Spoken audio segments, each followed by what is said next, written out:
আসসালামু আলাইকুম হুজুর। সোশ্যাল মিডিয়াতে দেখেছি আপনাকে এসআইআরের হিয়ারিংয়ে ডেকেছিল। কি করব? করার কিছু আছে? আপনাকে এসআইআরে ডাকা হয়েছিল। আমি তো দূরের কথা, গর্ভবতী মহিলা, চলতে পারছে না, 80 বৎসরের বৃদ্ধা বৃদ্ধ সকলকে ডাকছে।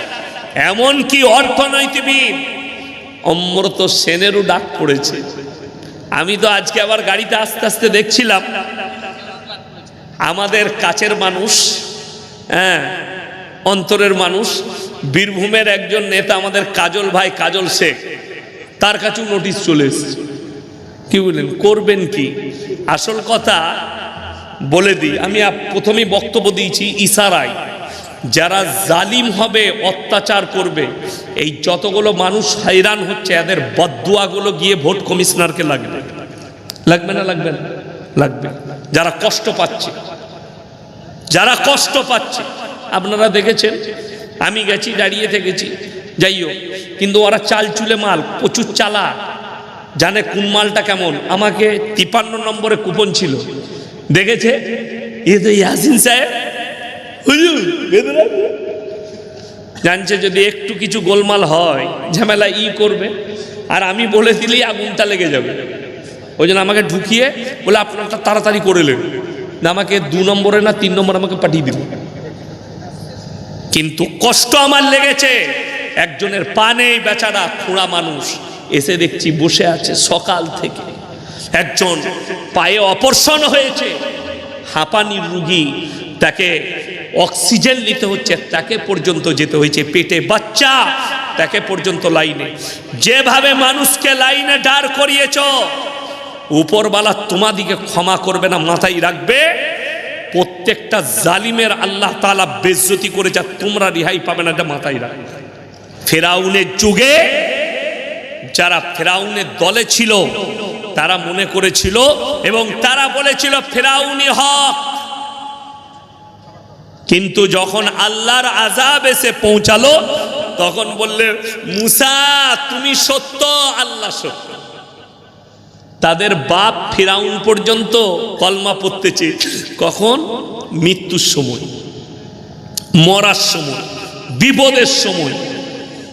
আমার বন্ধুগণ, না, চোখের সামনে যদি অন্যায় দেখো, কোরআনে আছে, আপনি যদি নিজেকে বলেন আমি মুসলমান, আপনি যদি নিজেকে বলেন মুমিন, আর আপনার চোখের সামনে যদি ইসলাম বিরোধী কাজ হয়, কেউ যদি অন্যায় কাজ করে, আর আপনি যদি মনে করেন সে আমার কলার ধরবে বলে একে কিছু বলবো না, আপনি মুমিন হতে পারবেন না। হয় কোরআনে আছে, শক্তি থাকলে হাতের দ্বারা রুখে দাও, যদি শক্তি না থাকে তাহলে জুবানের দ্বারা রুখার চেষ্টা করো, যদি সেটাও না পারো, ঘৃণা করে সরে চলে যাও, সেখানে সেই জায়গায় দাঁড়িও না। যদি না বলতে পারো, ওই জায়গা থেকে সরে চলে যাও। আমার একটা গুণ আছে, আমি যেখানে হক বলতে দিবে না, সেই জায়গায় আমি অনেক দিন আগে, জায়গার নাম বলবো না, হুগলি ডিস্ট্রিক্ট জলসা করতে গেছি। একজন বক্তা আসেন নাই, কোন হুজুর, বাইরে ছেলেরা মিটিং করছে, ইয়াসিন সাহেবকে বলবো কিয়াম করতে হবে। আমার কাছে এলো, হুজুর অমুক হুজুর কিয়াম করতে আসেনি, আপনাকে করতে হবে। আমরা হারগিজ করবো না, বলছে দাওয়াত দিয়েছি যখন করতে হবে। বিশ্বাস করুন, যে বললে দাওয়াত দিয়েছি, টাকাটা তার হাতে ধরালাম, গাড়ি চাপলাম, পালিয়ে এলাম, জলসা করিনি। 150 কিলোমিটার আপ ডাউন, জলসা করিনি। আর তোর বাপের গুলাম নয়, ওই কাজী ইয়াসিন করবেন, টাকা ধর, পালিয়ে এলাম। আজও আমার সেই গুণটাই আছে, কোনো অসুবিধা নেই। জলসা না করে বহু জায়গা থেকে পালিয়ে গেছি, হক বলতে না দেওয়ার কারণে। আমি আমার কথা বলবো, তোমার শিখানো বলি আমি বলবো না। আমাকে যদি কেউ বলে আমি এটা বলছি, এটা বলবেন, এটা বলবেন না, রং। তার মানে ওই রোগ তোমার আছে, যার কারণে তুমি মানা করছো আমাকে, যে হুজুর এটা বলবেন, এটা নিয়ে বলবেন না।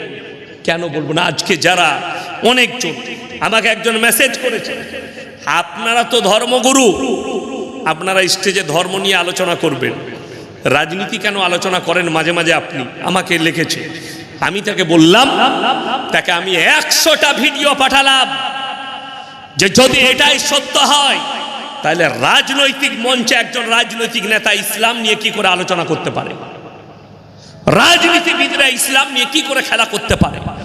তারা ধর্ম নিয়ে স্টেজে দাঁড়িয়ে খেলা করবে, আর আমি তার বিরুদ্ধে বলবো না যে সেই অন্যায় কথা বলেছে, সেই অন্যায় কাজ করছে।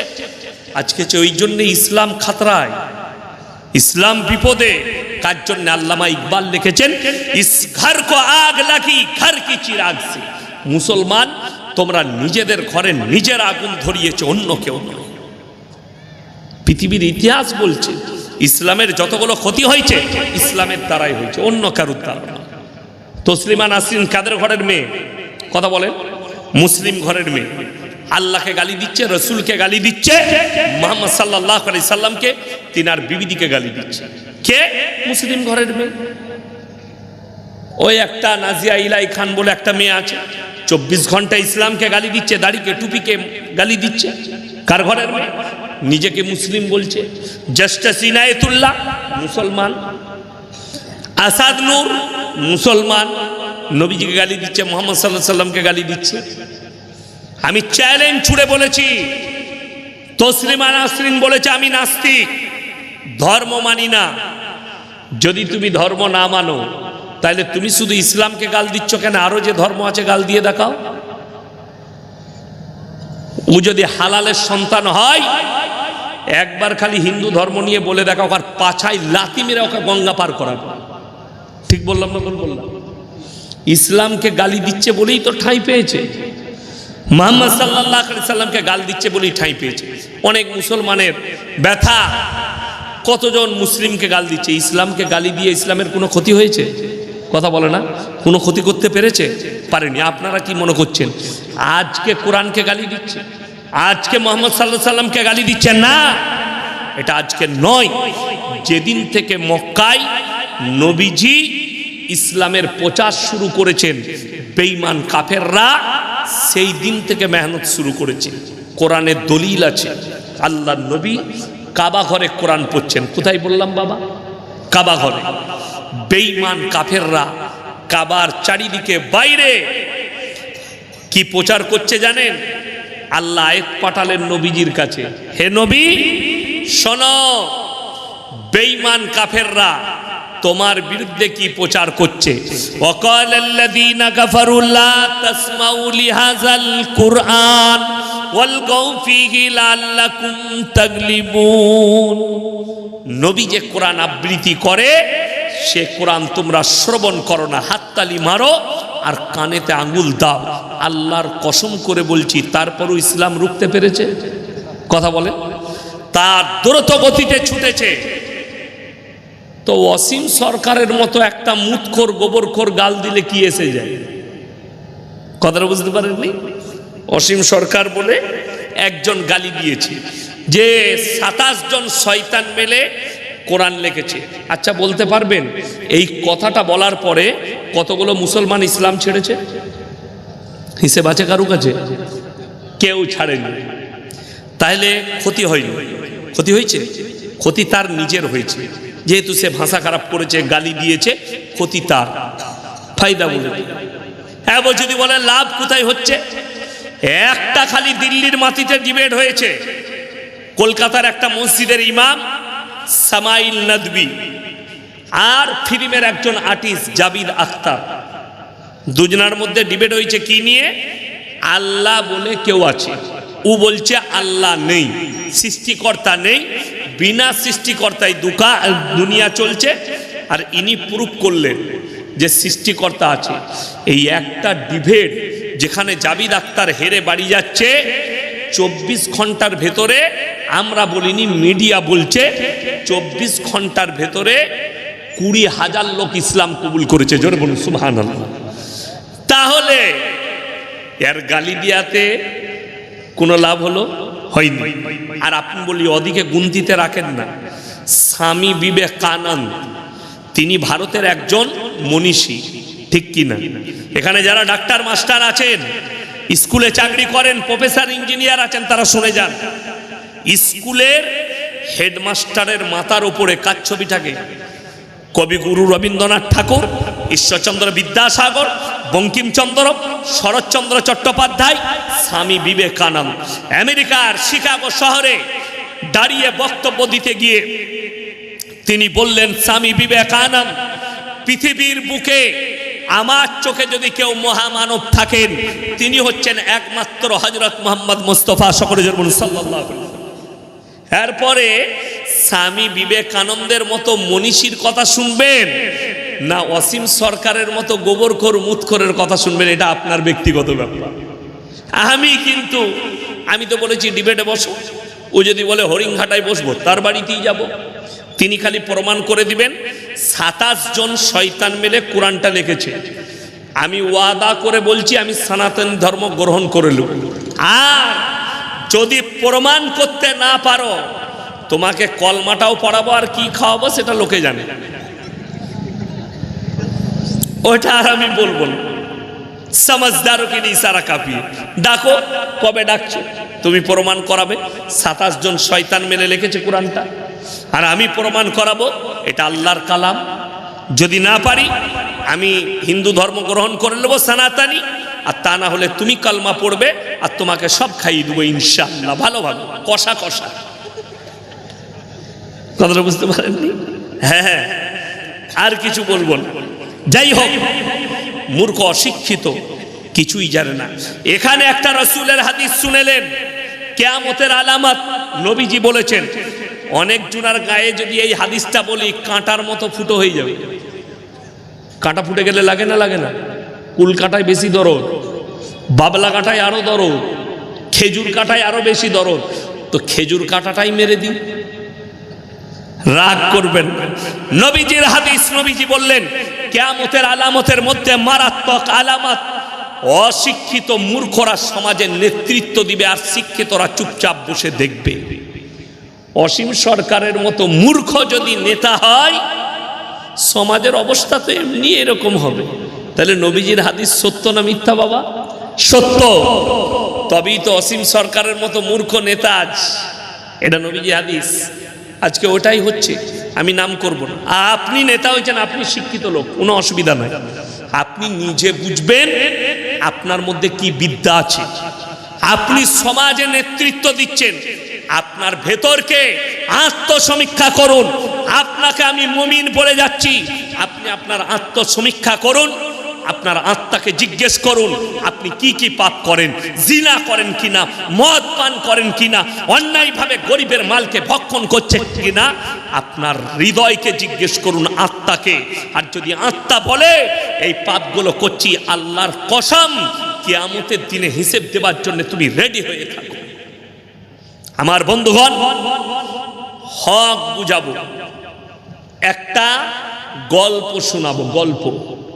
গল্পটা একটা কিতাবে এসেছে। গল্প আমি আগেই বলে দিলাম হাদিস কুরআন নয়, কিন্তু ওই গল্পটার ভেতরে মহাজ্ঞান লুকিয়ে আছে। আর একটা শোনাবো হাদিস আর কুরআন। বিসমিল্লাহ, আলহামদুলিল্লাহ, এই দুটো শোনাবো।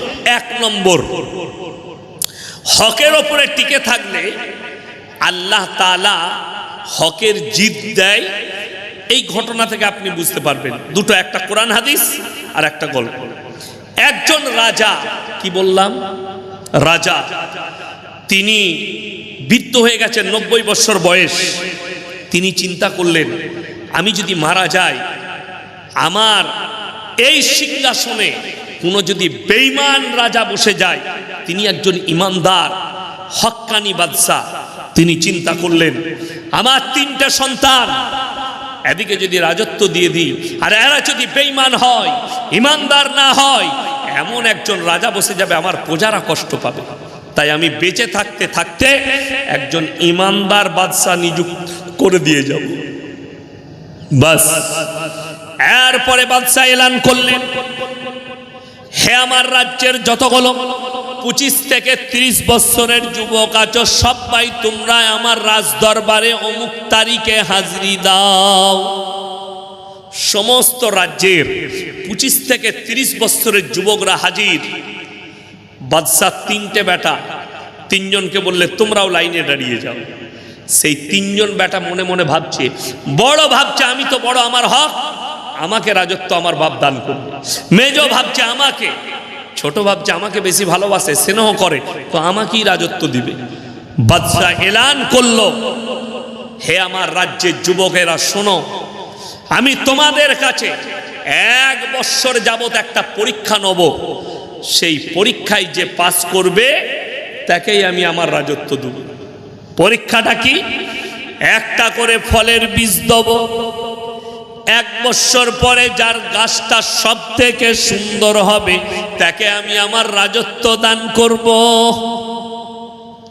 এরপরে বাদশা তার প্রজাকে বলে, যাও আমার কামরার ভেতরে 1 বস্তা বীজ রাখা আছে ফলের, নিয়ে এসো। ঢেলে দিলেন, সবাই একটা করে তুলে লাও। সবাই সকলে একটা করে বীজ তুলে নিয়ে যাচ্ছে। লাস্টে একটা বীজ পড়ে আছে। একজন গরিব এতিম, বাপ নেই, বুড়ি মায়ের সঙ্গে ঝুপড়ি বাড়িতে বাস করে, ইমানদার ছেলে, হকের ওপরে চালনেওয়ালা, কিতদাস, লোকের বাগানে কাজ করে, তার নাম হচ্ছে মাহমুদ। সে এসে লাস্টের বীজটা কুড়িয়ে নিয়ে গেল। মাকে বলল, মা, বাদশা বলেছে 1 বৎসর পরে যার গাছটা ভালো হবে, সব থেকে সুন্দর, বাদশার পছন্দ হবে, তাকেই রাজত্ব দিবে। মা বলল, বাবা একটা পাত্র নাও, মাটি দাও, বীজটাকে রোপণ করার সকাল সন্ধ্যা পানি দাও। বীজ রোপণ হয়ে গেল, সবাই বীজ লাগিয়ে ফেলেছে। 3 মাস পর সমস্ত যুবকের টবে গাছ বেরিয়ে গেছে, একমাত্র মাহমুদের টবেতে কোনো গাছ বের হয়নি। সবারই টবে গাছ বেরিয়েছে, মাহমুদের টবে নেই। মাহমুদ আল্লাহর কাছে কাঁদলেন, আল্লাহ আমি তো ইমানদার ছেলে, আমি তো হকের ওপরে টিকে আছি, আল্লাহ আমার টবে কেন গাছ বেরোয়নি? আল্লাহ তুমি গাছটা বার করে দাও। দোয়া করছে। চলুন, 6 মাস কেটে গেল, 9 মাস, এমনকি 12টা মাস কেটে গেল, কিন্তু মাহমুদের টবেতে কোনো গাছ বের হয়নি। বাদশা এলান করলেন, হে আমার রাজ্যের যুবকেরা শোনো, তোমরা সবাই অমুক তারিখে আমার রাজ দরবারে নিজের নিজের গাছ নিয়ে উপস্থিত হও। বাদশা এলান করে দিলেন, গাছ নিয়ে অমুক তারিখে এসো। সকালবেলায় ফজরের পরে সব ছেলেরা নতুন নতুন জামা পরে যাচ্ছে। বাদশার বেটা 3টে, তারাও সুন্দর সুন্দর গাছ নিয়ে হাজির। ফজরের নামাজ পড়ে বাড়িতে এসে মন মারা হয়ে বসে আছে মাহমুদ। মা বললে, বাবা এত মন খারাপ কেন? মা, বাদশা আজকে যেতে বলেছে গাছ নিয়ে, আমার টবে কোনো গাছই নেই, আমি কি নিয়ে যাব? মা বলল, বাবা মাহমুদ, তুমি হকের উপরে টিকে আছো, তুমি এই খালি টবটা নিয়ে চলে যাও। মা, আমাকে লোকে পাগল বলবে। বলে, পাগল বলুক, তুমি এটা নিয়ে যাও। সেই মাহমুদ খালি টব নিয়ে গিয়ে একবারই পেছনের কাতারে দাঁড়িয়েছে। বাদশা এলেন সিংহাসনে, সমস্ত গাছগুলো পরিদর্শন করলেন। দেখার পরে তিনার নজরে পড়ল পেছনে একজন টব নিয়ে দাঁড়িয়ে আছে, যার টবেতে কোনো গাছ নেই। বাদশা বললেন, হে পেছনে যে দাঁড়িয়ে আছো, তোমার নাম কি? বাদশা, আমার নাম মাহমুদ। তোমার টবে কোনো গাছ নেই, তুমি আমার সিংহাসনের কাছে এসো। ভয়ে ভয়ে নিয়ে এলো। বাদশা, আমি একজন ইমানদার ছেলে, জানি না, আমি লাগিয়েছি, পানি দিয়েছি, মেহনত করেছি, আল্লাহ জানে কেন গাছ হয়নি। বাদশা মুচকিয়ে হাসলেন আর বললেন, মাহমুদ ভয় খাবার কিছুই নেই, তুমি উঠে এসো আমার কাছে। বাদশা সিংহাসন ছেড়ে দিলেন আর বললেন, বসো, আমার এই সিংহাসনে বসো। সব ছেলে হো হো করে হাসছে।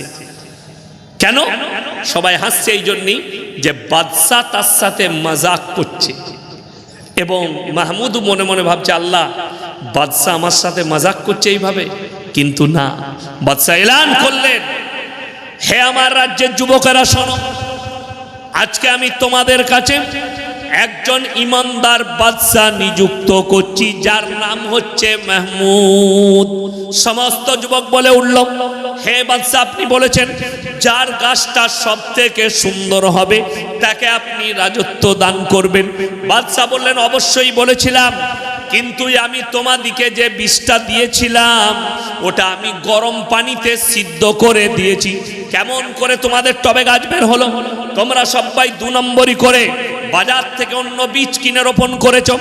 একমাত্র মাহমুদ এই হকের ওপরে টিকে আছে এবং আমার বীজটা এই রোপণ করেছে, যার কারণে আর টবেতে কোনো গাছ বের হয়নি। জোরে বলুন সুবহানাল্লাহ। খালি হকের ওপরে টিকার কারণে আল্লাহর রাজত্ব দিলেন একটা কৃতদাসকে। হক, এটা তো গল্প শোনালাম, কোরআনে চলুন, কোরআন শুনাই। বিসমিল্লাহ।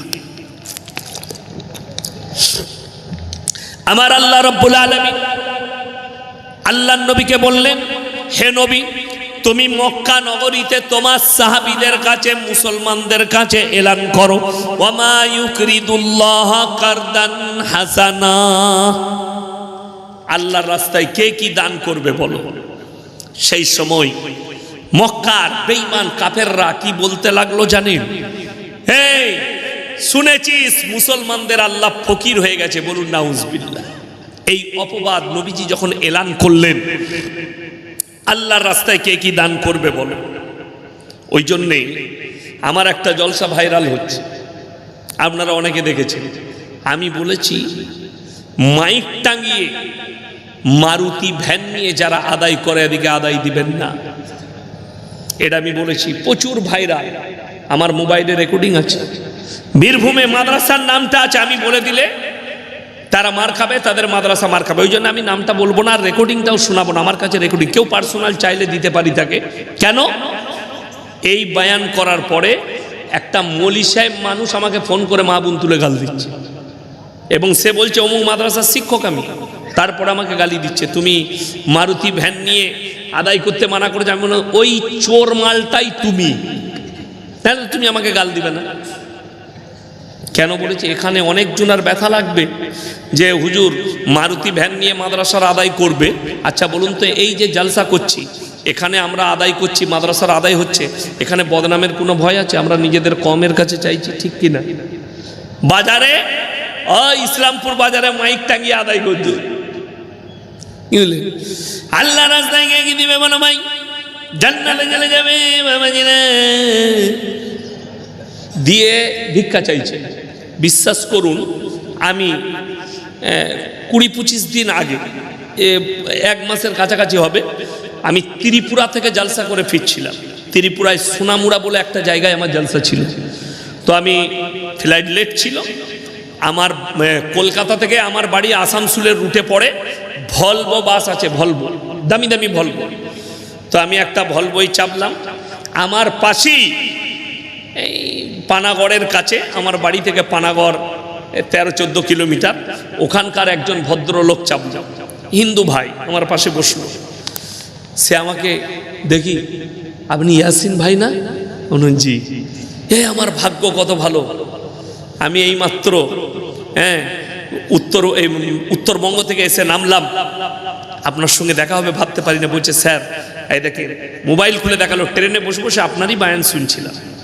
আমাকে বললে একটা প্রশ্ন করবো স্যার, আমার মনে আছে।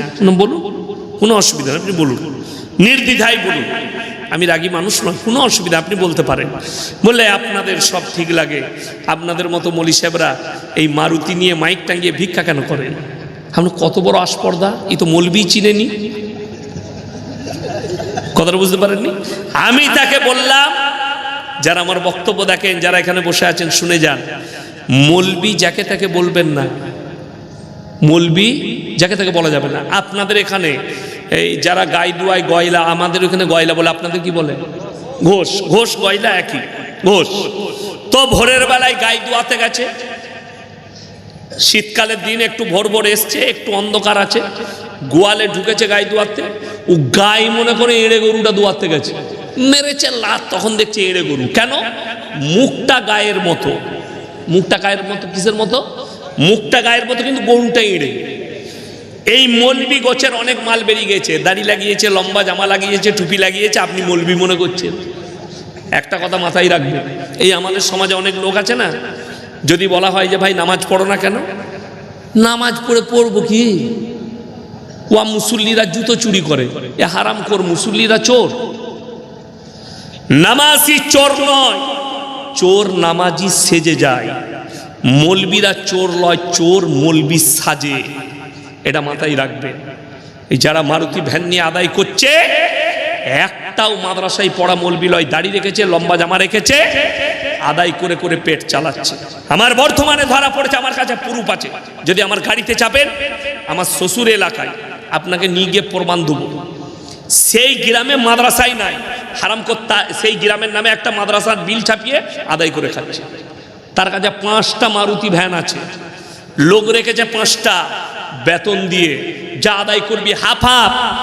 ই হারাম কর 20 বিঘে জমি করে যা 3 তলা বিল্ডিং করে নিয়েছে। বাস্তব বলছি, কিচ্ছু নাই তাই। এটা মানছে? মাস 3 আগে বোম্বেতে একজন ভিখারি ধরা পড়েছে, তার ঘর থেকে 200 কোটি টাকা বেরিয়েছে। ইসলামপুরে কেউ আছে এত বড় লোক 200 কোটি টাকা? কিন্তু সে মাল ভিক্ষা করে, ছিঁড়া জামা পরে হাজি আলীর দরজা,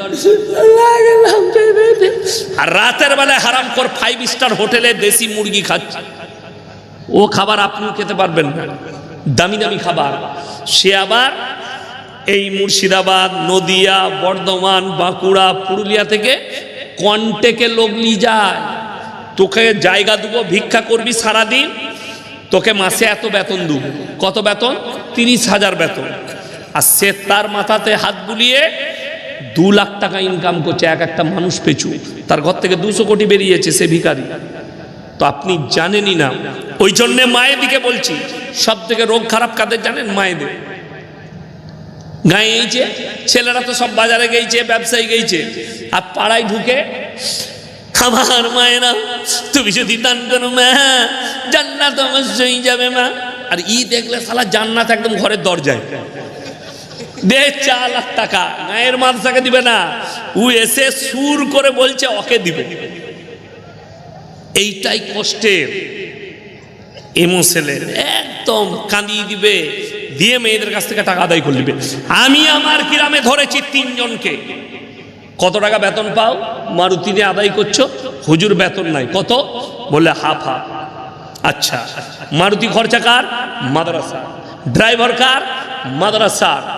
মানে 1 টাকায় 75 পয়সা ওই হারাম করে 25 পয়সা মাদ্রাসা পায়। 100 টাকায় 25 টাকা মাদ্রাসা, 75 টাকা ওর। এইটা যদি কোন বাপের বেটা মৌলবি মুফতি হালাল বলতে পারে, আল্লাহর কসম খেয়ে বলছে আমি জীবনে আর সমাজের মুখে কথা রাখবো না। কোন বাপের বেটা মুফতি মৌলবি হালাল বলে দেখে আমি জীবনে আর কথা রাখবো না।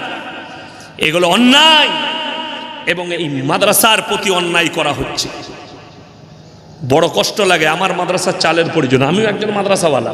আপনাকে এসে বললাম ভাই, আপনার মসজিদে দাঁড়িয়ে বললাম খুতবা দিয়ে জুম্মার দিনে, ভাই আমি ইয়াসিন, আপনারা চিনেন অমুক মাদ্রাসা, এই মাদ্রাসার জন্য আমার মাসায় জালসা আছে, যদি 10 কুইন্টালের মতো চাল লাগবে, আপনারা যে যা পারবেন দেন।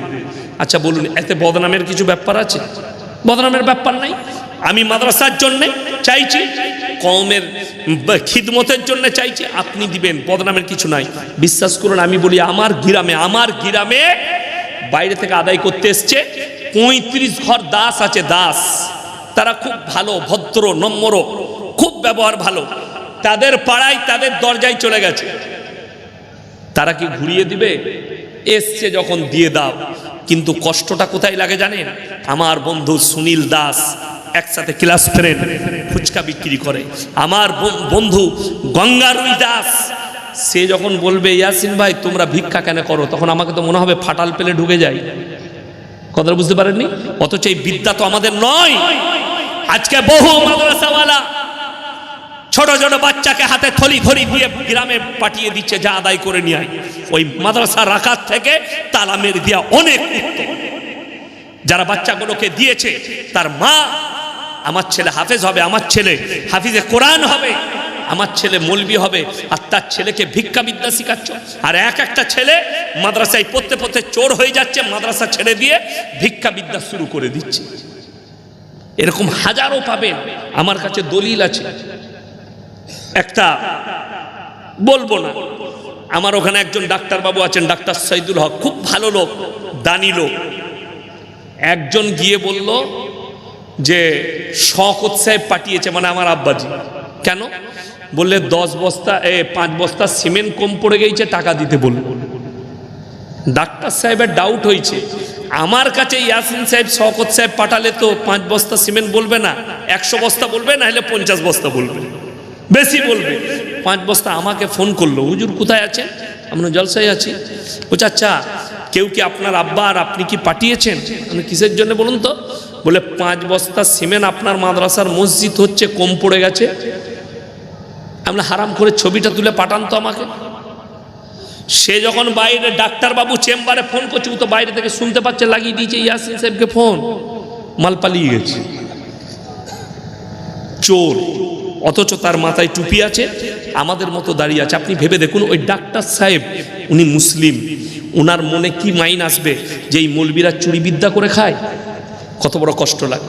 তাকে ধরেছিলাম, ধরার পরে তার পরিবারকে জানালাম, এইভাবে কেন খাবে? এটা তো হারাম। মুখে দাঁড়িয়ে আছে, মসজিদে নামাজ পড়ছে, মানুষ তাকে ভদ্রলোক মনে করে, কেন এটা হবে? ওই জন্য আমার বন্ধুগণ, নবীজি যখন এলান করলেন ওমা ইউকরিদুল্লাহ কারদান হাসানা, বেঈমান কাফেররা বলতে লাগলো আল্লাহ ফকির হয়ে গেছে, নাউজ বিল্লাহ।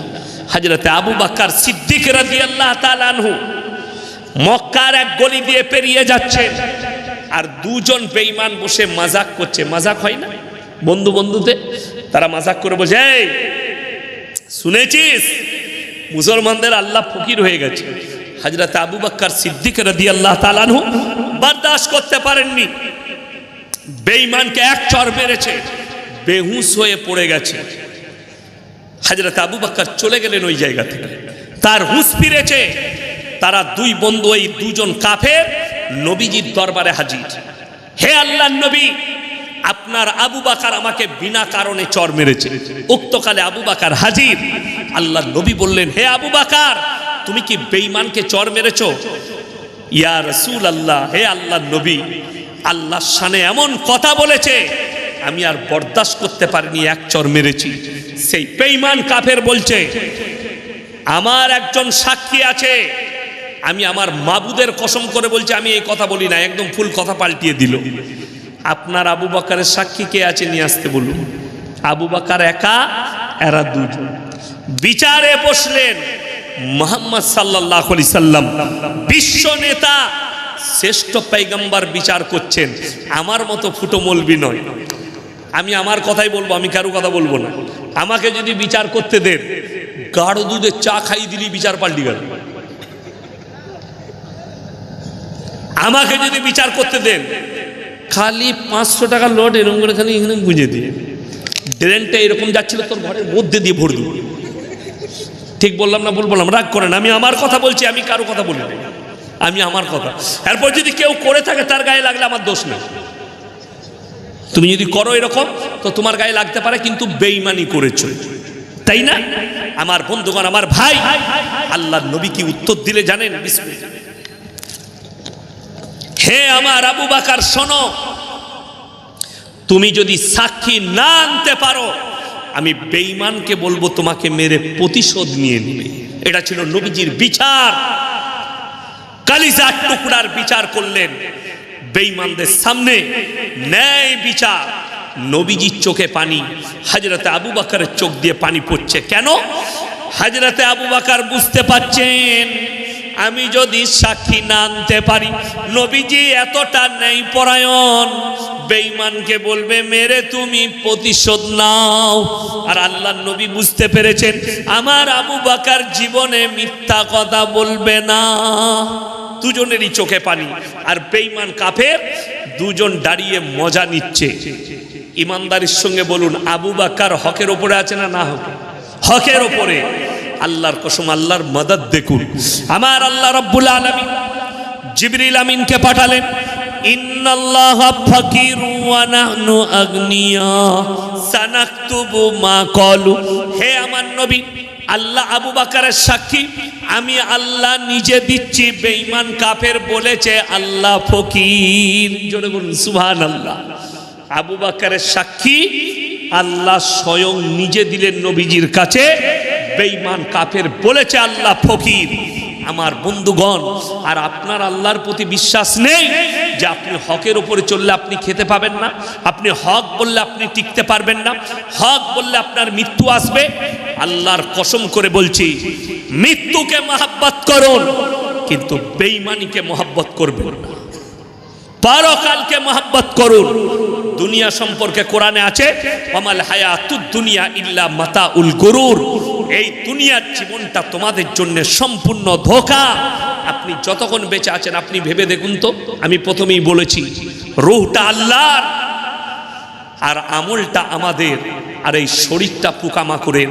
যারা হারাম খাচ্ছেন, যারা সুদের ওপরে টিকে আছেন, যারা গাঁজার ওপরে টিকে আছেন, যারা মদ ব্যবসার ওপরে টিকে আছেন, যারা লটারি ব্যবসার ওপরে, হারাম ব্যবসার ওপরে টিকে আছেন আর মনে করছেন আমি ভালো আছি, তুমি মরে যাওয়ার পরে আল্লাহর কসম তোমার এই শরীরটা হচ্ছে পোকামাকড়ের খাবার। জীবনে তাইলে আমার এই জীবনটার কোনো মূল্য নাই, শুধু মূল্য আছে আমার আমলটার, আমার কর্মটার। সবাই ভালো কর্ম করবো, জোরে বলুন ইনশাআল্লাহ। ভালো কর্ম জানেন কি? অনুরোধ করে বলে যাচ্ছি, ভালো কর্ম হচ্ছে কোরআনের এবং রসুল সাল্লাল্লাহু আলাইহি সাল্লামের আদর্শ এবং কোরআনের হুকুম মানা। আমি কালকের জলসায় বলেছি, কালকে আমি হাওড়া ডিস্ট্রিক্টে ছিলাম। হাওড়া ডিস্ট্রিক্ট এই চাপাচ্ছি ওই চাপাতি করতে করতে আমাকে 12টা বাজে যায়। মানে 12টার পরে আমি জলসা করি না, কি বুঝলেন তো? দেরি করলো, আমি 12:40 জলসা ছেড়ে দিয়েছি।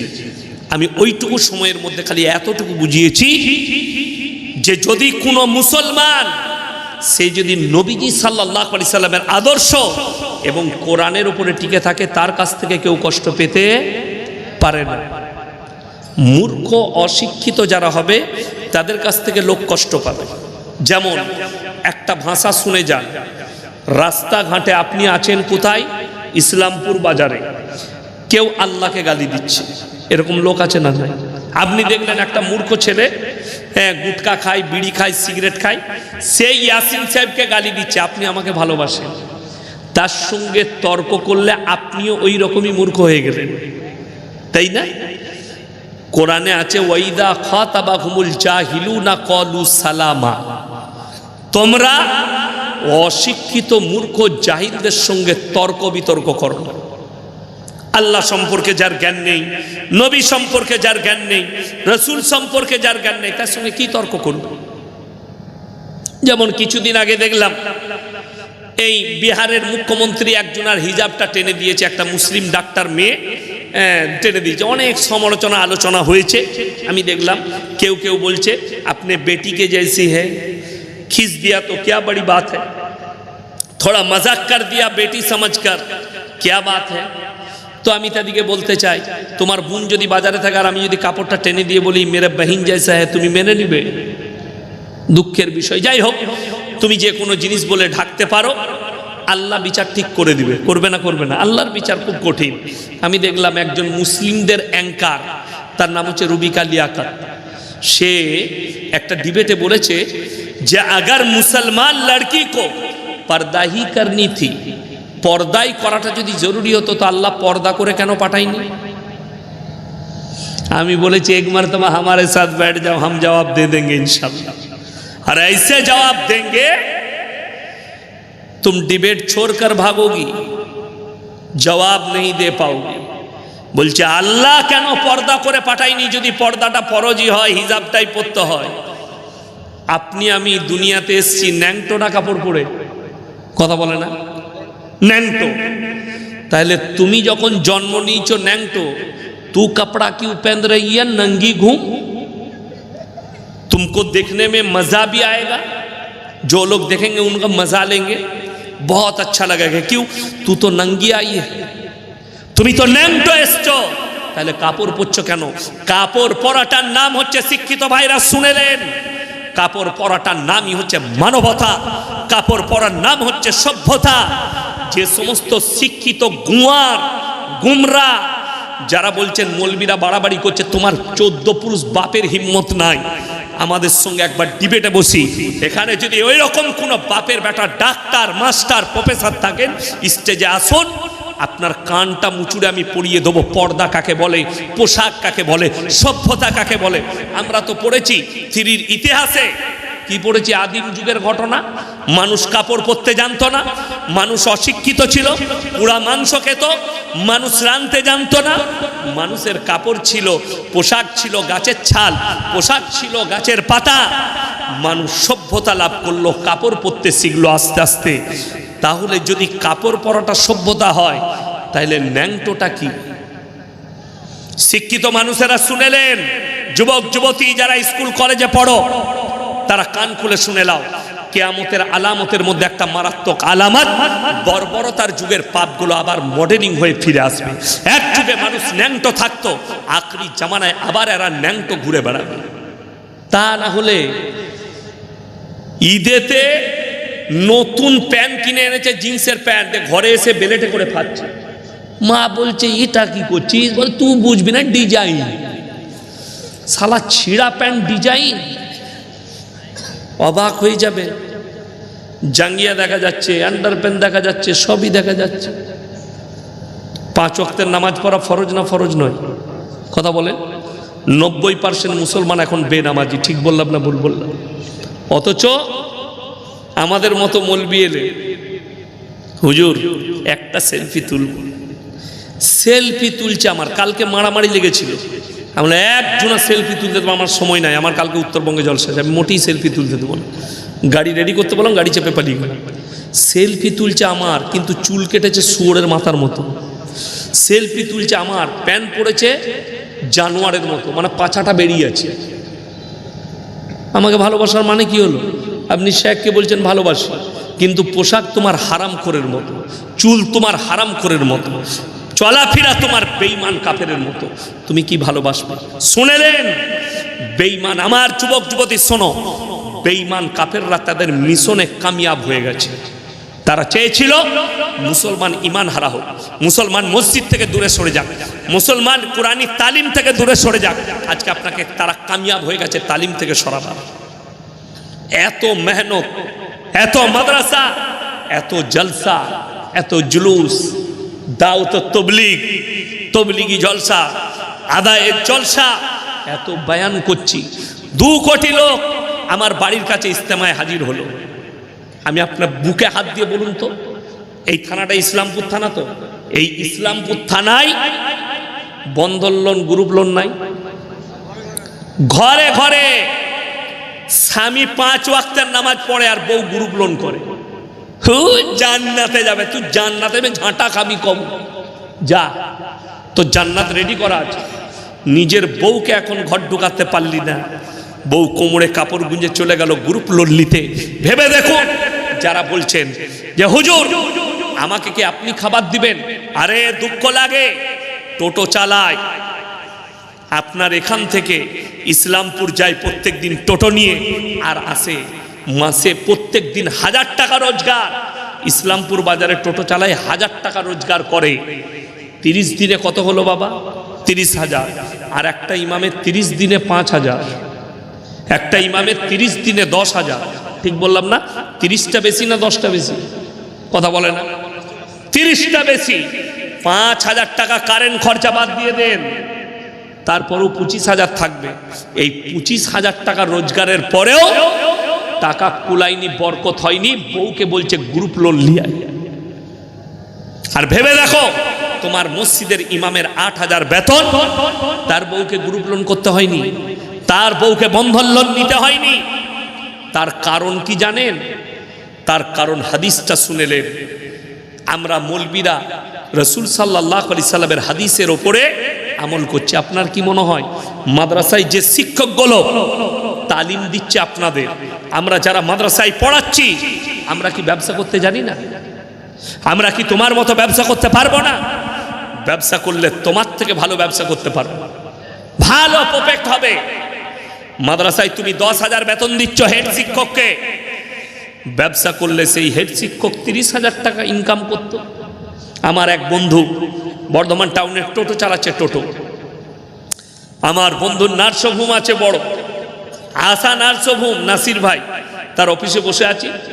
সে একদিন দেখতে পেয়ে ঢুকলো আমার গাড়ি দেখে। আসসালামু আলাইকুম ইয়াসিন ভাই, ভালো আছেন? আপনি কি করছো? ওই যে একদম স্বাধীন ব্যবসা করছি, টোটো চালাচ্ছি। আমি বললাম অসম্মানের কাজ। তুমি মাদ্রাসায় কত বেতন পেতে, মসজিদে কত বেতন পেতে? বলে 10,000। আমি বললাম এটার থেকে অনেক বেশি সম্মান। বললে কেন? আল্লাহ রসুল সাল্লাল্লাহু আলাইহি সাল্লামের হাদিস, যারা আল্লাহর রাস্তায় দিনের পথে থাকবে আল্লাহ মৃত্যুকাল পর্যন্ত ইজ্জতের রুজি দান করবে। জোরে বলুন সুবহানাল্লাহ। আপনাদেরকে খানা খাওয়াইছে না খাওয়াইনি? জলসাওয়ালারা খাইয়েছেন তো? হ্যাঁ, কি কি খাইয়েছে? খিচুড়ি না গোশ ভাত? মাংস ভাত খাইয়েছে। আর আমাদের নাস্তায় কি ছিল বলবো না, কাজু পেস্তা বাদাম, খাবারেরটা কিছু বলবো না। যাই হোক, খুব ভালো খাইয়েছে। আমরা মাঠে খেয়েছি না আলাদা জায়গায় খেয়েছি? কথা বলে আলাদা জায়গায়। এটা আল্লাহর তরফ থেকে, কোটিপতির ছেলে লয়, গরিবের ছেলে মৌলবি। 5 ওয়াক্তের নামাজ যারা পড়বে, নবীজির হাদিসে আছে মৃত্যুকাল পর্যন্ত তার রুজিতে কোনোদিন কমি পড়বে না। জোরে বলুন সুবহানাল্লাহ। অথচ বেঈমানরা কামিয়াবি লাভ করেছে। আপনার বাড়ি থেকে নামাজ ছুঁড়ে ফেলিয়ে দিয়েছে, আপনার বাড়ি থেকে কোরআনের তেলাওয়াত ছড়িয়ে দিয়েছে, আপনাকে দিন থেকে সরিয়ে দিয়েছে। আপনি ভরসামান হয়েছে, আপনার বউ ভাত চাবি দিয়ে 24 ঘন্টা মোবাইল ঘাঁটছে। ঠিক বললাম না? 24 ঘন্টা আপনি দেখলেন মানুষ এত। আমি সিউড়িতে জলসা করে এসে রাতের বেলায় খাওয়া দাওয়া হয়নি, রিচ তরকারি করেছিল, ড্রাইভার কোনো হোটেলে দাঁড় করা, একটা রুটি খাবো একটু ডাল ফ্রাই নেবো। তো সেখানে দেখলাম একটা মুসলিম ছেলে ছিল, সে বলে হুজুর কি কি খাবেন বলুন। আমি বললাম ডাল ফ্রাই আর রুটি দাও। তো আমি গিয়ে টেবিলে বসেছি, ও আনতে গেছে। একজন ভদ্রলোক অমুসলিম ভাই, তার 2টি মেয়ে, তার স্ত্রী, তাদেরকে নিয়ে ঢুকলো, পাশের সিটে বসছে। বাপটা নাই নাই করে 3 বার জিজ্ঞেস করলো কি খাবে বলো, কিন্তু তারা মোবাইলে ব্যস্ত। আমাকে কি বললো জানেন? স্যার অবস্থা দেখছেন দুনিয়া, এরা আমার সাথে কথাই বলে না। স্বামী স্ত্রী রাতের বেলায় শুয়ে আছে, কথা হয় না। কথা হয়? ও মোবাইল নিয়ে এদিকে কুটুক কুটুক, আর ও ওই দিকে দিয়ে দুজনাই মোবাইল নিয়ে পড়ে থাকে। দুজনারই যৌবন হারা। দেউ হুজুর খুঁজে বেড়াচ্ছে, কোন হুজুরের তাবিজে ছেলে বা হারাম কর তাবিজে ছেলে হয়। মৌলবি খুঁজে বেড়াচ্ছে তাবিজ দিয়ে দিলে ছেলে হয়ে যাবে। অবাক লাগে। তাবিজে ছেলে হলে খেপা পঞ্চায়েতগুলো আমাদের দখলে হতো। 4টা করে বিয়ে করা যায় যাচ্ছে না? নেই আছে। আমরা মৌলবীরা 4টা বিয়ে করতাম, বছরে একটা করে। 10 বছরে কটা? 40টা। 4 10 40। লাঠির জোর আমার, কথা বললেই মারবো। পঞ্চায়েত আমার। আমি ইয়াসিন, আমার 2টো বিটি। তাইলে আমি তোমাকে কি করে বেটা দেবো? কষ্টটা ওই জায়গায়। তুমি তাবিজের ওপরে নির্ভরশীল হও না, আল্লাহর ওপরে নির্ভরশীল হও। মানবতা নিয়ে এসো। মানবতা শেষ করলো মোবাইল, সভ্যতা শেষ করলো মোবাইল। কিয়ামতের ছোট ছোট আলামতগুলো প্রকাশ পেতে শুরু করে দিয়েছে। তার মধ্যে নাম্বার 1 মসজিদ, আল্লাহর ঘর। কার ঘর বললাম? আল্লাহর ঘর। সেখানে দেখবে যখন দুনিয়াদারির কথা শুরু হয়ে যাবে। আজকে ইমামের খুতবা চলে জুম্মার দিনে, আর লোকরা দুনিয়াদারির কথা বলে। বলে না? বলে ওই ইমাম যা বলছে বলুন, আমাদের কাজ আমরা করে যাই। 2 বন্ধু বসে একসঙ্গে মজা করছে, কথা বলছে। কিয়ামতের মারাত্মক আলামত। নাম্বার 2, রাস্তাঘাটে গাধার মতো নারী পুরুষ জিনা করতে লেগে যাবে। আজকে সত্য হয়েছে না হয়নি? মোবাইল খুললেই বুঝতে পারবেন। আমি আপনি সে তিনি তো দূরের কথা, দামি দামি লোক তারা রাস্তার ওপরে, হাইওয়ের ওপরে সিন তৈরি করছে, দাঁড়িয়ে জিনায় লিপ্ত হচ্ছে। কষ্টটা ওইটাই, দুঃখ লাগে। কিয়ামত কত।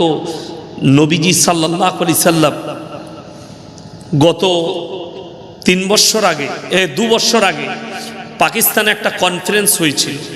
বিভিন্ন দেশের স্কলাররা ছিলেন। ভারতের একজন ছিলেন, তিনি হচ্ছেন ডাক্তার জাকির নায়েক। পাকিস্তানের একজন জাস্টিস ছিলেন, মুফতি, খুব বড় মুফতি, মুফতি তাকি উসমানী। তার একটা বক্তব্য আমার দিল ছুঁয়ে গেছে। তিনি বললেন, কিয়ামত সে পহলে पूरे आलम में, पूरे दुनिया में हराम औलादों से भर जाएगा, ভর্তি হয়ে যাবে হারাম আওলাদে। কেন? পরকিয়া আম হয়ে যাবে। আপনারা জানেন ভারতের মাটিতে পরকিয়া লিগেল? যারা আইনটা জানেন না তারা শুনে যান, কিন্তু আমি এই আইনের বিরুদ্ধে নয়। আইন সরকার পাস করিয়েছে, কোর্ট পাস করিয়েছে। আমি আমার কমকে বলতে চাই, ইসলামী শরীয়তে পরকিয়া হারাম, জিনা হারাম। আমি আপনাকে দাওয়াত দিচ্ছি, বাকি কেউ কি দাওয়াত দিতে আমি পারবো না।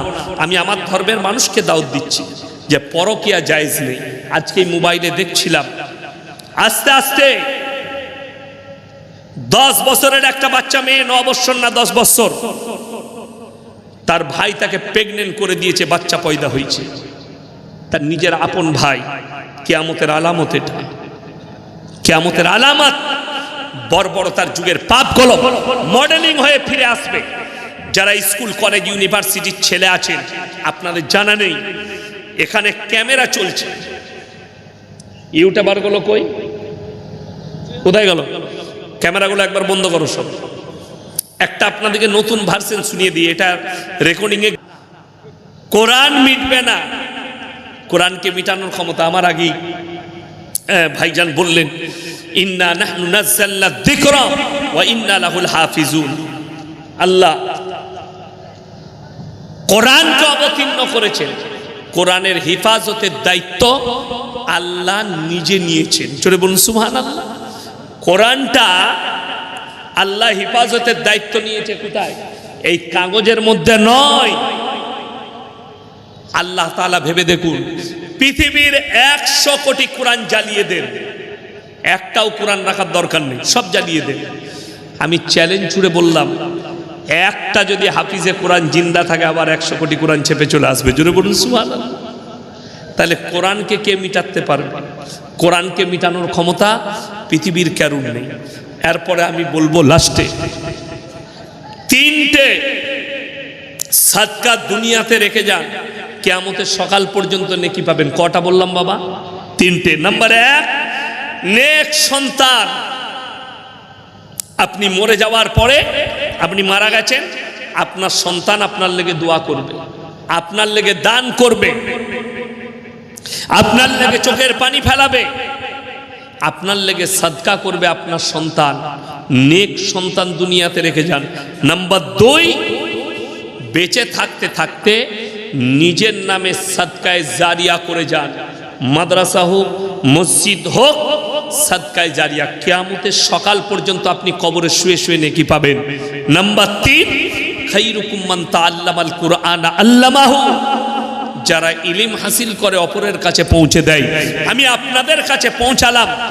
আপনি কাল সকালে বন্ধুর সঙ্গে দেখা হবে, ইয়াসিন সাহেব বলে গেছে সুদ হারাম, সুদ খাবি না। ইয়াসিন সাহেব বলে গেছে নামাজ কম্পালসারি পড়তে হবে। আপনি যে দাওয়াতটা তার কাছে পৌঁছাবেন, আপনিও সাদকার নেকি পাবেন, আমিও পাবো। এ মারাত্মক সাদকা। আর 3টে ব্যক্তি যদি আপনার কাছে হাত পাতে, সেই হাতকে জীবনে ফিরাবেন না। 1 নম্বর, ওয়া আতিদাল কুরবা। তোমার কাছের গরিব যদি হাত পাতে, তাদের হাতকে জীবনে ফিরাবেন না। নাম্বার 2, ওয়াল ইয়াতামা ওয়াল মাসাকিন। এতিম আর মিসকিন যদি হাত পাতে, তাদের হাতকে ফিরাবেন না। ওয়াবনা সাবিলি ওয়ালা তুবাদ্দির তাবদীরা। আর মুসাফির যদি হাত পাতে, তাদের হাতকে ফিরাবেন না। পরের আয়াতে আল্লাহ মারাত্মক কথা বললেন, ইন্নাল মুবাদ্দিরিন কানু ইখওয়ানাশ শায়াতিন ওয়া কানাশ শাইতানু লিরাব্বিহি কাফুরা। যারা অপব্যয় করবে, তারা হচ্ছে শয়তানের ভাই। অপব্যয় মানে কি? আল্লাহ আপনাকে পয়সা দিয়েছে, আপনি গাঁজা, মদ, জুয়া, বিভিন্ন রকম হারাম কাজে আপনি নিজের পয়সাকে খরচ করছেন। এইটার নাম হচ্ছে অপব্যয়। একটা দানা যদি আপনি নষ্ট করেন, সেটারও হিসাব আমার আল্লাহর কাছে লাগবে। ওই জন্যে শুনে নেন, নবীজির সুন্নত হচ্ছে খানা যখন খাবেন, 1 ভাগ খালি, 1 ভাগ পানি, 1 ভাগ খাবার। আমাদের সমাজের লোক যদি বিয়েতে আর মাদ্রাসার জলসায় দাওয়াত পায়, ও গলা পর্যন্ত চালাবে। বিয়েতে দাওয়াত দিয়েছে আর মাংস দারুণ রান্না করেছে, ও গলা পর্যন্ত খেয়েছে, এসে বাড়িতে ফ্যান চালিয়ে শুয়ে আছে। জোহরে আজান হয়েছে, বউ বলছে নামাজ পড়তে যাও, পরে পড়বা। তো পড়বি কি করে এখান পর্যন্ত খেলে? ও তো পড়তেই পারবে না, গলা পর্যন্ত চালিয়েছে। সুন্নাতের খিলাফ, নামাজও হবে না, ইবাদতও হবে না, শরীরও খারাপ। আর সুন্নত তরিকায় খাও, রুজিতে আল্লাহ বরকত দিবে, হায়াতে আল্লাহ বরকত দিবে, রুজি বৃদ্ধি পাবে। কিন্তু আমাদের সমাজের লোক পেয়ে গেলে হচ্ছে ফাটিয়ে দিবে। কি বুঝলেন? আমার একজন সম্পর্কে ভাই হয়, তো একটা বন্ধুর মেয়ের বিয়ে ছিল, আমাকে বললো হুজুর আপনাকে খালি গিয়ে খেয়ে চলে আসবেন। সে বললে আমি তোমার টেবিলে বসবো। ক পিস মাছ খেলো জানেন? 22 পিস। মাল কাঁটা ফেলে না। আমি মনে মনে চিন্তা করলাম, আল্লাহ ই কি ফাঁক পুকুরে ইয়াজিদ মাজুদের দল থেকে বেরিয়ে এলো নাকি মালটা? 22 পিস মাছ তো গেইছে।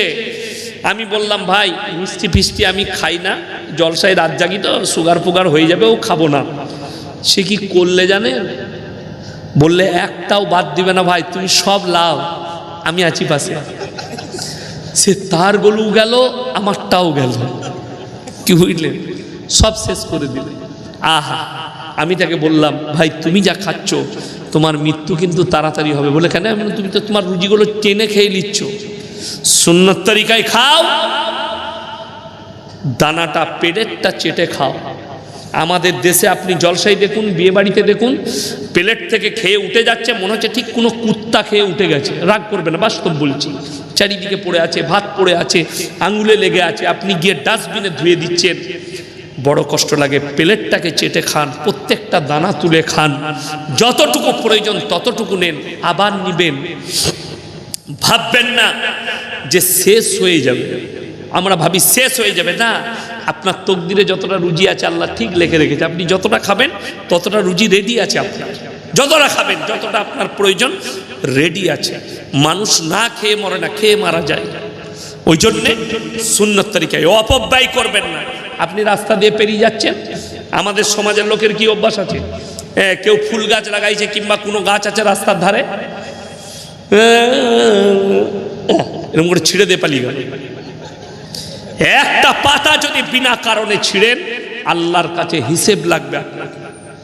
বিনা কারণে আপনি যদি কোনো জিনিস অপচয় করেন যেটা মানুষের, কমের, কোনো প্রাণীর উপকার লাগবে, সেটা যদি আপনি নষ্ট করেন আল্লাহর কাছে হিসেব লাগবে আপনার, বিনা কারণে। ওই জন্য অপব্যয় করবেন না আমার বাবাজিরা। কেউ যদি হাত পাতে, আপনি 1 টাকা দান করতে পারলে মনে মনে ভাববেন আল্লাহ আমাকে দেনেওয়ালা বানিয়েছো, হাত পাতনেওয়ালা বানাও। আজকের এই জলসায় সব থেকে বড় মুসাফির কে আছে বাবা? কথা বলেন। আমি সব থেকে বড় মুসাফির। প্রায় আমার বাড়ি থেকে মনে হয় 220 না 22 কিলোমিটার হলো। আবার আমি অতটা যাব। কালকে আবার আমার মালদায় জলসা, জোহরের পরে বের হবে। যাই হোক আমার বন্ধুগণ, কোরআনে পারা কটা আছে বাবা? কথা বলেন। 30টা পারা আছে। আমি অনুরোধ করব, 30 জন আল্লাহর বান্দা কেউ আছেন এই কোরআনে হাফেজদের জন্য মহাব্বতে একটি করে 1000 টাকা আমার হাতে নগদ দিবেন। 30 টাকা পরকালের জন্য, মরণের পরের জন্য 30টি 1000 টাকা। আপনার ফোন পেতে পয়সা আছে, স্ক্যানারে দিয়ে যান। আমি 1000 করে চেয়েছি। আমার ভাই জানেশ্বর ভাই আপনাদের কাছে অনুরোধ করছি, আমি এই মাদ্রাসায় এতিম মিসকিনের জন্য ভিক্ষা চাইছি। একটা করে কোরআনের 1000 করে টাকা আমার হাতে একটু দিয়ে যান আল্লাহর ওয়াস্তে। কে আছে? প্রথম বিসমিল্লাহ করবেন 1000 টাকা। এসো বাবু, মাশাআল্লাহ। দেখেন ইমাম সাহেব 1000 টাকা, মাশাআল্লাহ। আমার ভাই 1000 দিচ্ছেন, মাশাআল্লাহ। 2000 হয়ে গেল। তাড়াতাড়ি উঠে আসুন, মাত্র 1000 করে বলেছি। স্ক্যানারে থাকলে স্ক্যানারে দেন, মাশাআল্লাহ। আসুন, জাযাকাল্লাহ। স্ক্যানারে দিবেন, মাশাআল্লাহ। এই দেখেন 3টে হয়ে গেল। কি? আচ্ছা, বাবু শেখ ছিচিয়াপাড়া 1000 টাকা, 5000 টাকা, মাশাআল্লাহ। এই দেখেন একটা, দুটো 2000। আর ওইখানে কটা হলো? 3টে। 3 আর 2 5, 1 6, 1 7, মাশাআল্লাহ। আব্দুল কাদির মান্নান 2000 টাকা দিয়েছে, মাশাআল্লাহ 7টা হয়েছে। আমার ভাই 30টা চেয়েছি, জাযাকাল্লাহ। আসুন, 8টা হয়েছে। কি নাম? এমডি ওমর আলী 10,000 টাকা, 2000 টাকা লগদ, 8,000 বাকি। ভাই 8টা হয়েছে, আমি 30টা চেয়েছি। 8 জন তাড়াতাড়ি উঠে আসুন। একজন মা দিয়েছে 600 টাকা লগদ। মায়েদের মধ্যে যদি কেউ থাকেন 1000 টাকা করে কোরআন শরীফের জন্য। আমার 8টা হয়েছে, আমি 30টা চেয়েছি। আমার ভাইরা কে আছেন লগদ উঠে আসুন। টাকা ফোন পেতে আছে, আপনি স্ক্যানারে দিয়ে যান, তাড়াতাড়ি আসুন। আমি 1000 করে চেয়েছি, মাত্র 1000 করে টাকা। 30টা কোরআন শরীফের পয়সা চেয়েছি। আমার আল্লাহওয়ালা ভাই, আমার বন্ধুগণ কে আছেন? কোন আল্লাহওয়ালা ভাই আছেন? একটু তাড়াতাড়ি আসি ইনশাল্লাহ। 1000 করে খালি চেয়েছি, মাশাআল্লাহ। দেখি কে আছেন? একটি করে 1000 টাকা। একটু তাড়াতাড়ি আসি ইনশাল্লাহ। 1000 করে টাকা বলেছি। নবীজি বলেছেন জাকিরা, গচ্ছিত সম্পদ, মানুষ কিয়ামতের দিনে কাঁদতে লাগবে। আমি যদি আরো কিছু বেশি দান করতাম আজকে আমার মঙ্গল হতো, এই বলে কাঁদবে কিয়ামতের দিনে, নবীজি বললেন। আমার বন্ধুগণ, আমার ভাই, বেশি চাইনি, একটি করে 1000 টাকা চেয়েছি। বাচ্চু শেখ 1000 টাকা, মাশাআল্লাহ। 9টা। কি নাম বাবা? হ্যাঁ, আজহার শেখ একটা, 9টা 10টা। আর একটা খাইরুল শেখ একটা, 1000 টাকা। 11টা হয়েছে। আমার ভাই আর কে আছে? একটু আল্লাহর ওয়াস্তে বলি, আর আমার কোন আল্লাহর বান্দা আছেন? একটু তাড়াতাড়ি বলি। পরকালের জন্য, মরণের পরের জন্য। বাম্মা চলে গেছে, দাদু দাদি চলে গেছে, 1000 করে টাকা চেয়েছি। কে আছেন? আমার কোন আল্লাহর বান্দা আছেন? একটু তাড়াতাড়ি বলি। জালাল 1000, জালাল 1000। কোন জালাল?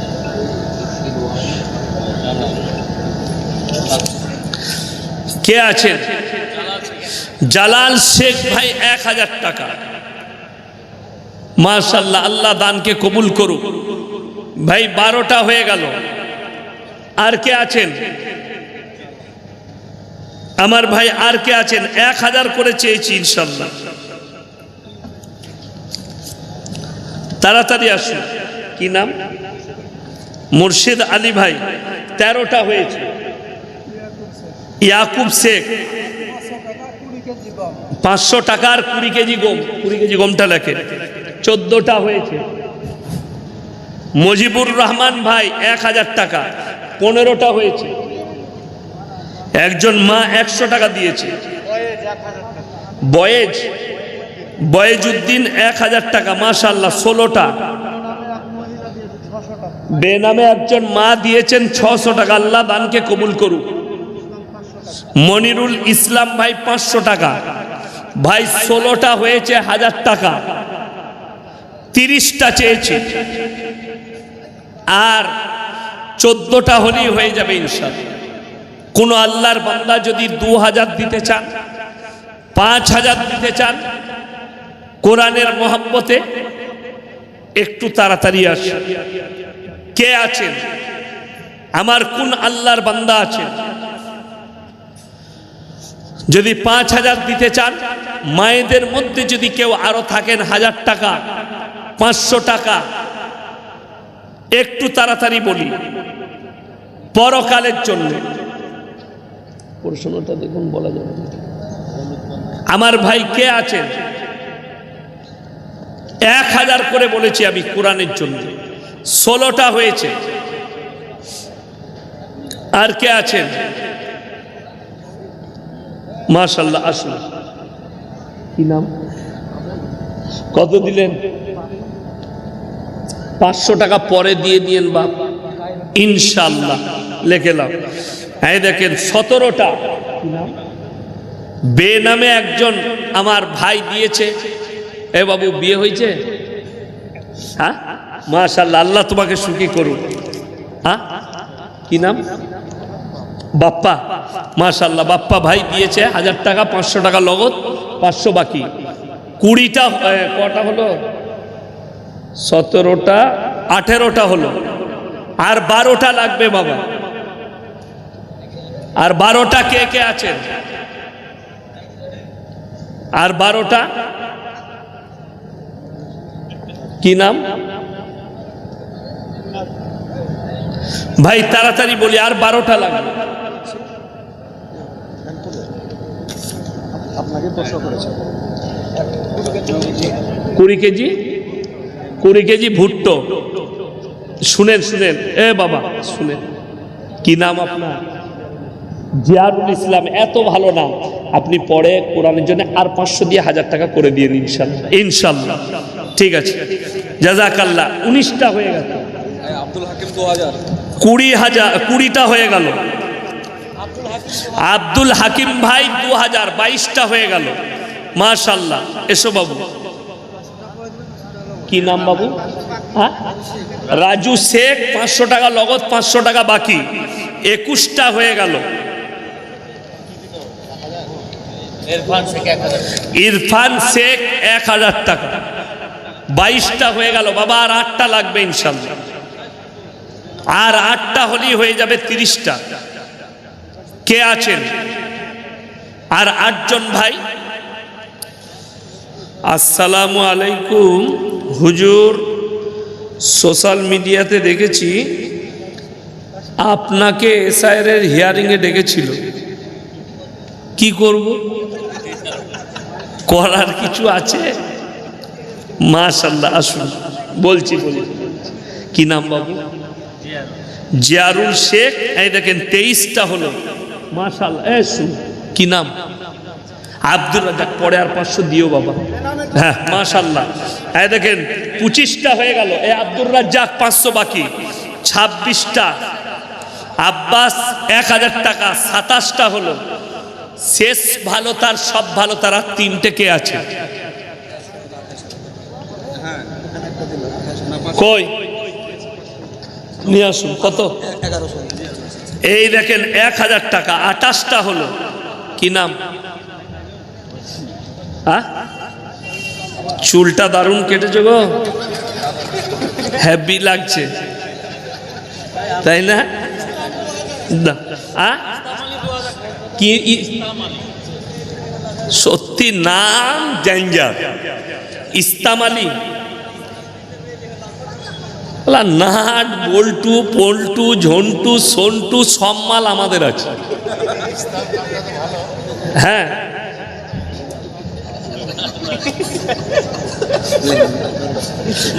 এমন এমন নাম বলে, কি বলেন? কালোর শেষ নাই, ধলর শেষ নাই, তেলের শেষ নাই, সব নাম আছে।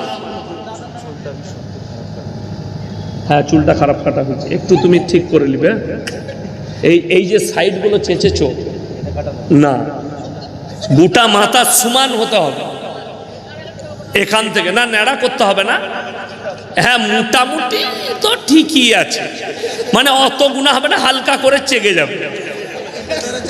আল্লাহ তাআলা জাহান্নামে ফেলাবে। শুনেন না, হাদিস হচ্ছে মাথার এখান থেকে পেছন পর্যন্ত সমান হতে হবে চুল। মাশাআল্লাহ। এই দেখেন 29 শাহজাহান আলী ভাই, 29টা হয়েছে। শেষ ভালো তার, সব ভালো তার 30টা কে আছে? এসো বাবু। মাশাআল্লাহ। 30 নম্বর। জাযাকাল্লাহ। বে নামে 30টা হয়ে গেল। এখন মদিনা বিবি 1000, তাইলে তো আবার 31টা হয়ে গেল, তাহলে আর 9টা লাগবে বাপ। না, আমি ঝামেলা ভালোবাসি না। এই শেখ বলছেন পড়ে দেখেন, আপনাকে এসআইআরে ডাকা হয়েছিল। আমি তো দূরের কথা, গর্ভবতী মহিলা, চলতে পারছে না, 80 বৎসরের বৃদ্ধা বৃদ্ধ সকলকে ডাকছে। এমনকি অর্থনীতিবিদ অমৃত সেনেরও ডাক পড়েছে। আমি তো আজকে আবার গাড়িতে আস্তে আস্তে দেখছিলাম, আমাদের কাছের মানুষ, হ্যাঁ অন্তরের মানুষ, বীরভূমের একজন নেতা আমাদের কাজল ভাই, কাজল শেখ, তার কাছেও নোটিশ চলে এসেছে।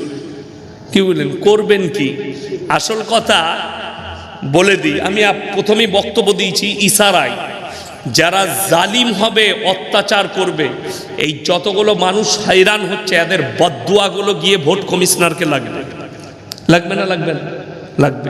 যারা কষ্ট পাচ্ছে, যারা কষ্ট পাচ্ছে, আপনারা দেখেছেন, আমি গেছি, দাঁড়িয়ে থেকেছি, যাই হোক, কিন্তু ওরা চাল চুলে মাল, প্রচুর চালা, জানে কোন মালটা কেমন। আমাকে 53 নম্বরে কুপন ছিল, দেখেছে, এ তো ইয়াসিন সাহেব,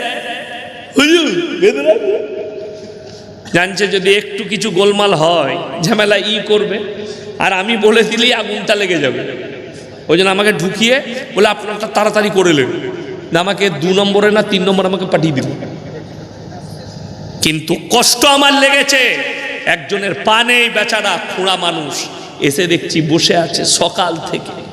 একজন পায়ে অপারেশন হয়েছে, হাঁপানির রুগী, তাকে অক্সিজেন নিতে হচ্ছে, তাকে পর্যন্ত যেতে হয়েছে, পেটে বাচ্চা, তাকে পর্যন্ত লাইনে। যেভাবে মানুষকে লাইনে দাঁড় করিয়েছ, উপরওয়ালা তোমাদিকে ক্ষমা করবে না, মাথায় রাখবে। প্রত্যেকটা জালিমের আল্লাহ তাআলা বেইজ্জতি করে যা, তোমরা রেহাই পাবে না, এটা মাথায় রাখবে। লাস্টে কি আছে? উড়িষ্যা ও বিহার থেকে একের পর এক পরিযায়ী শ্রমিকের লাশ পাঠাচ্ছে মুর্শিদাবাদ। শুনে দেন, কোন ধর্মই মানুষ মারা শিক্ষা দেয় না। কোরআনে আছে, কোন মানুষ যদি কোনো মানুষকে অন্যায়ভাবে হত্যা করে, সে যেন গোটা মানব জাতিকে হত্যা করলো। কোন মানুষ যদি কোনো মানুষের উপকার করে, সে যেন গোটা মানব জাতির উপকার করলো। রাসূল সাল্লাল্লাহু আলাইহি সাল্লাম বলেছেন, তোমরা দেখো না তোমার বাড়ির পাশে কে আছে, সে যদি ক্ষুধার্ত হয় খাবার দাও, বস্ত্রহীন হলে বস্ত্র দাও, বিপদে পড়লে পাশে দাঁড়াও। এটাই হচ্ছে রাসূল সাল্লাল্লাহু আলাইহি সাল্লামের আদর্শ। কোনো আমার দেশের শিক্ষিত জ্ঞানী হিন্দু ভাই বলতে পারবে না, কোনো ধর্মগুরু বলতে পারবে না হিন্দু ভাইদের, যে লেখা আছে জয় শ্রীরামের নাম নিয়ে মানুষকে হত্যা করো। যারা করছে তারা ধর্মের ধটাও বুঝে না। যারা ঝামেলা করছে বাংলাদেশে, যারা দাসদের ছেলেকে পুড়িয়ে মেরেছে হিন্দু ভাইটাকে, তারা ধর্মের ধটাও বুঝে না। যারা এই কাজ করেছে, যারা ধার্মিক হবে, তারা মানুষ হত্যা করবে না। তাতে সে হিন্দু হোক, সে মুসলিম হোক, সে খ্রিস্টান হোক, কোনো ধর্মেই কোনো মানুষকে হত্যা করা শিখাই না। আমি একদিন রাতের বেলায় মুর্শিদাবাদ যেখান থেকেই জলসা করে ফিরি, এই আমি রাত 1টায় গাড়ি ছাড়বো, আমার ফজর হয়ে যাবে বাড়ি যেতে। বর্ধমান টাউনে তিনকুনিয়া বাস স্ট্যান্ডে একটা দোকান আছে, চায়ের দোকান, রাত 2টো থেকে খুলে যায়, বাসগুলো সব ওখানে এসে লাগে। তিনার নাম হচ্ছে বাপিদা। আমার আব্বাজি চা খেয়েছে, এখন আমি খাই। দেশি মুরগির ডিম সিদ্ধ হাফ বয়েল, মালাই টোস প্লাস হচ্ছে চা, খুব ভালো বানায়। তো আমি প্রায় যাই, খাই। একদিন রাতের বেলায় ঢুকলাম, দেখলাম 13 বছরের একটা বাচ্চা মেয়ে থলি ব্যাগপত্র নিয়ে বসে আছে। আমি ঢুকলাম, বাপিদা বলল যে বাপিদা, ইয়াসিন ভাই দেখো না, এই বাচ্চা মেয়েটা ইলাহাবাদ থেকে চলে এসেছে, ওর বাপ নাকি অত্যাচার করেছে, অন্য মা আছে সৎ মা, তো একে মারধর করেছে বলে পালিয়ে এসছে, নানিদের বাড়ি যাবে। আমি বললাম তাই? বললে কিন্তু এর কাছে কোনো ভাড়া নেই। আমি বললাম বাপিদা কত ভাড়া লাগবে? বলে 160 টাকা ভাড়া। আমি 200 টাকার লোড ধরিয়ে দিলাম। আমি বললাম এটা ওকে দিয়ে দাও, ভাড়া দিবে, আর আমি যা খাচ্ছি ও যা খাবে পেট ভরে খাইয়ে দাও, আর কিছু বিস্কুট ফিস্কুট বেঁধে দিবে, টাকা আমার কাছে নিয়ে নাও। আমি জিজ্ঞেস করিনি তার ধর্ম কি, আমি জানতেও চাইনি তার দিকে তাকিয়েও দেখিনি যে তার ধর্মটা কি। আমি খালি দেখেছি সে অসহায়, বিপদগ্রস্ত। আল্লাহর রাসূল বলেছেন, দেখো না, কেউ যদি বিপদে পড়ে তার পাশে দাঁড়াও, অসহায় হলে তার পাশে দাঁড়াও, ক্ষুধার্ত হলে খাবার দাও, বস্ত্রহীন হলে বস্ত্র দাও, বিপদে পড়লে তার পাশে দাঁড়িয়ে বিপদে উদ্ধার করো।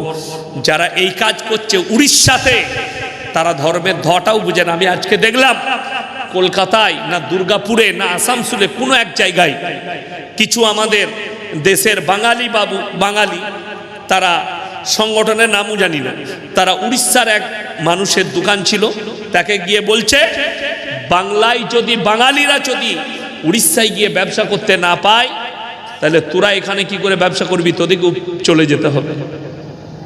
তো অ্যাকশনের রিয়াকশন হচ্ছে।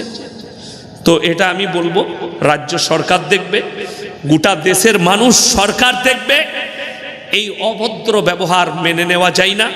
যারা এগুলো করছে তারা সভ্য সমাজের মানুষ হতে পারে না, তারা অসভ্য সমাজের মানুষ। তাই আমি মুসলমান ভাইদিকে বলবো, শুনে রেখে দেন, যারা দুনিয়া ছেড়ে চলে গেছে, যাদেরকে পিটিয়ে মারা হয়েছে, দোয়া দেবো আল্লাহ তাদেরকে শহীদের মর্তবা দেখ, বলুন আমিন। আমার ভাই কটা হলো? 31টা হয়েছে, 9টা বাকি আছে।